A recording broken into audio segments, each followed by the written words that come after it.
This video is about one of the most difficult decisions that elderly people and their families face: moving into a nursing home. What are the pros and cons hidden behind that door? And are there any alternatives? Today you'll hear the story of my subscriber Robert, an elderly American whose life changed dramatically after he stepped into a care facility. His journey isn't unique, but it is very telling. He represents thousands of older adults who face aging, the loss of loved ones, loneliness, and a hard choice: stay at home or move into a specialized institution. Share your story in the comments or write to me by email. I'll be happy to share it anonymously or without naming names. Before we begin, I recommend subscribing to the channel and hitting the bell icon. There's much more heartfelt and helpful content ahead for older adults and their families. Robert was 78. He lived alone in a house full of memories. Each day started with a cup of tea and reading the newspaper. He tended to his garden, cooked for himself, and chatted with neighbors. It had been 5 years since his wife passed away, and in that time, he'd learned to do laundry, fix the kitchen faucet, and had even enrolled in free digital literacy classes. Robert was an independent, proud man. He took part in the life of the local library and sometimes volunteered at an animal shelter. His days were calm and structured, and he liked the feeling that he was still useful. Despite a hidden sense of loneliness, Robert tried not to show his vulnerability.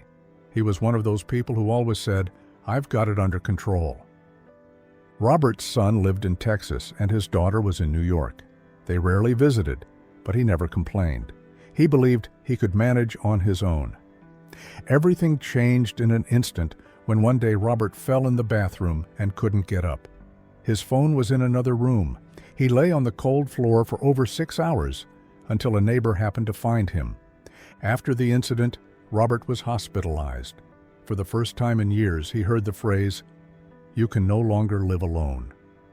The doctor spoke gently and with sympathy, but to Robert, it sounded like a sentence. He wasn't afraid of dying. He was afraid of losing his freedom, his control, and himself. His children insisted he needed full-time care. They chose a nursing home near the son's house. On the surface, the facility looked fine: clean rooms, attentive staff, nice activities. Robert quietly packed his things, his favorite books, an old photo of his wife, a blanket, a few postcards from his grandchildren, and left behind his beloved home, filled with memories, the smell of coffee, soft chairs, and a well-tended garden. He was received professionally at the nursing home, but everything felt foreign: the walls, the smells, even the bed. He couldn't sleep the first night. He heard someone crying behind the wall, footsteps in the corridor, murmurs from other residents. He felt like he was no longer the master of his life, but just another patient. Gradually, Robert began to adapt. He had a routine and required activities: morning exercises, breakfast, a walk. He got to know his roommate, Frank, a veteran and brilliant chess player with a sharp sense of humor. They went to movie nights together and reminisced about old films. Later, Robert joined an art group. For the first time in decades, he picked up a paintbrush. On his birthday, he was given a set of paints, and he painted a portrait of his late wife from memory. Creative expression gave him back the feeling that life could still bring joy. The medical care at the facility was good. When Robert's blood pressure spiked, a nurse was there right away. Unlike at home, where he would have been alone and left to chance, here doctors and caregivers looked after his health. There was also a psychologist at the facility. For Robert, these sessions were a revelation. He spoke of his grief, loneliness, and fear of losing his dignity. The psychologist listened without interrupting, helping him find words for his feelings. Robert was surprised by how many emotions he'd never expressed. But challenges soon emerged. Robert realized that his freedom was significantly restricted. To go outside, he needed permission and an escort. Sometimes he waited hours for someone to accompany him. A simple trip to the store could be blocked due to staff shortages. His neighbor, suffering from dementia, often shouted at night, keeping Robert from sleeping. The transfer to another room took almost a month, during which he lived in constant irritation and exhaustion. Every day felt the same. What once felt like a restful break from chores began to feel like a loss of purpose. He missed his garden, cooking his own soup, running errands, and even arguing with the grocer over the wrong change. His children couldn't come for Christmas. They called on video, but Robert still felt lonely. He sat in the dining room with other residents, all left behind for the holidays, eating turkey to Christmas music, feeling a hollow emptiness. He wasn't angry at his children. He was angry at the reality he had found himself in. Finances became another issue. The nursing home cost around $4,000 a month. Robert's pension wasn't enough. He had to sell his car, then his stamp collection. His children helped, but he felt ashamed to take their money. He had worked all his life and was used to supporting himself. Robert often wondered, was there another way? And it turned out, yes. Mrs. Benson moved in with her daughter. She had her own room, a small garden, grandchildren nearby, and a caregiver who visited regularly. Mr. Howard stayed in his home, which was adapted with grab bars, a step-free shower, and an emergency alert button. He joined an aging-in-place program where a social worker brought him groceries, helped with medication, and checked on him regularly. And neighbor Jeremy formed a small co-living arrangement with two friends. They hired one caregiver between them and shared shopping, board games, and household upkeep. It was cheaper and more effective, and most importantly, they stayed in their own homes. Robert realized these paths aligned more with his values of independence and home, but he didn't see a way back. Too much effort had gone into adapting, and starting over felt overwhelming. Over time, he learned to appreciate the good moments. To avoid sinking into sadness, Robert became active in the community. He helped new residents adjust, showed them around, and shared practical tips. Soon, he was invited to lead a memory circle where residents shared stories from their youth. Robert found joy in being a storyteller, a connector of people. A year passed. Robert turned 80. He still lived in a private room with flowers on the windowsill and a lamp he had built in his youth.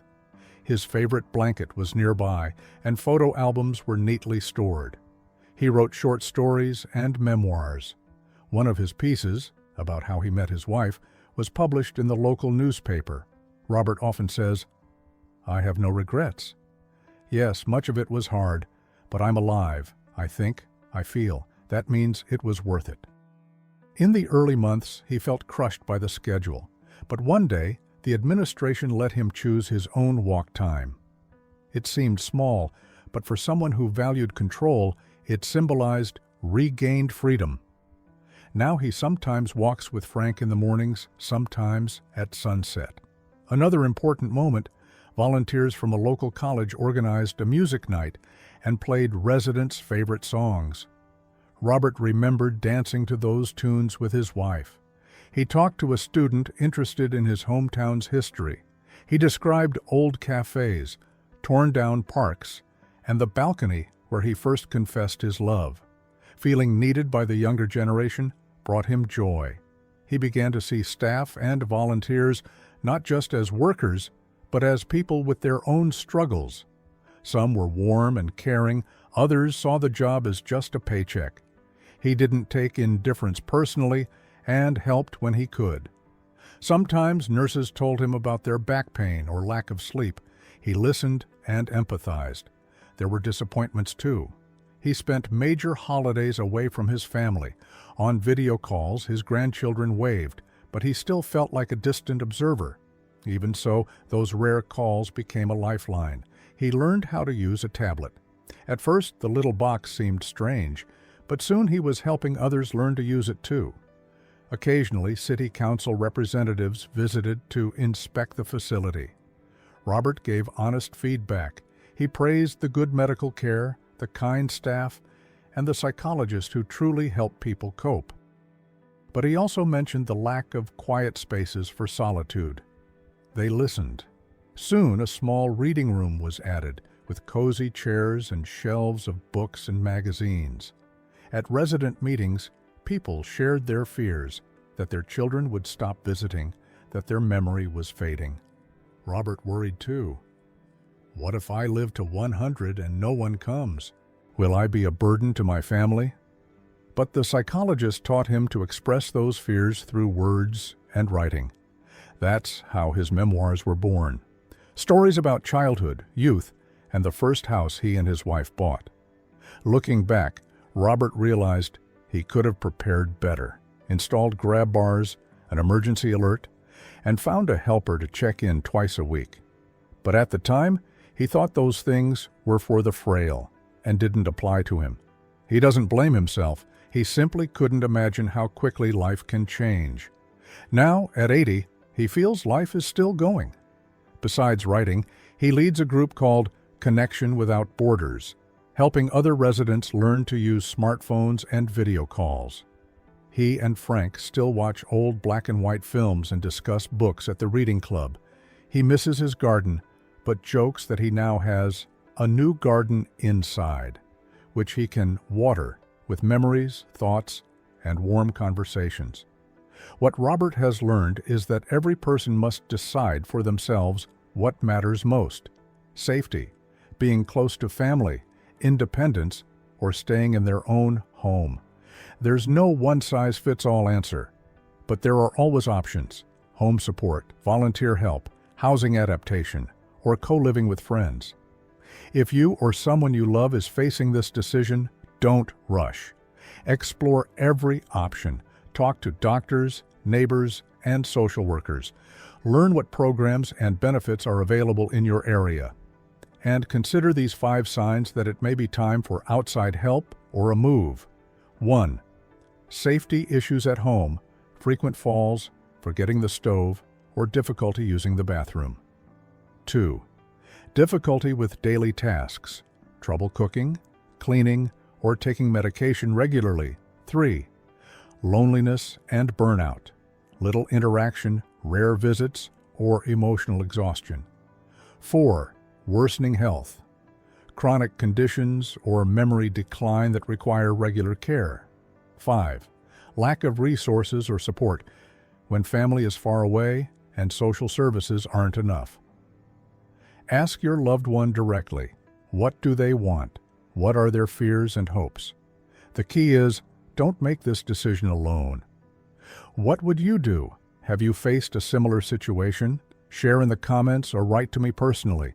Your story matters, and it may help others who are also standing at this crossroads. Subscribe to the channel and click the bell. Here, we speak honestly and openly about aging, care, and human dignity.